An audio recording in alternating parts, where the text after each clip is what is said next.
આ દિવાળીમાં તો એક બોનસ અને એક પગાર એક્સ્ટ્રા લઈને જ રહીશ. દર વખતે મહેમાનો બહુ આવી જાય છે, એમાં મારું કામ વધી જાય છે. આમાં ને આમાં તો હું પાતળી થઈ જઈશ.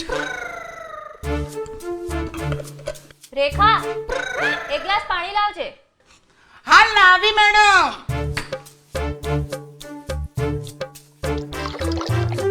ને વર્ક ફ્રોમ હોમ હોય એટલે મારું હોમવર્ક વધી જાય છે.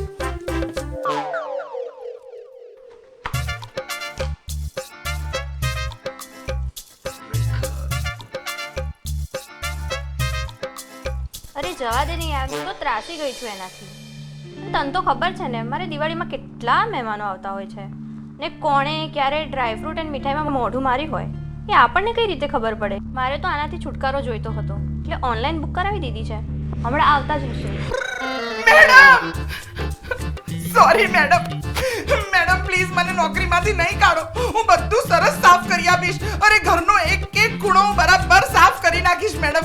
અને તમે મને બોનસ અને એક્સ્ટ્રા પગાર પણ નહીં આપતા બસ. મેડમ મારા નેના ટેબરિયા છે મેડમ પ્લીઝ.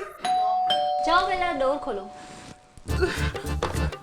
ના મેડમ હું પણ નહીં ખોલું ને તો તમને પણ નહીં ખોલવા દઉં. મેડમ અરે મેડમ. કોઈ પણ પ્રકારની પેસ્ટ કંટ્રોલ સર્વિસ માટે આજે જ રેક્સને કોલ કરો, because the best way is the Rex way. આ દિવાળીએ તમે પણ તમારા ઘરમાં પેસ્ટ કંટ્રોલ કરાવો.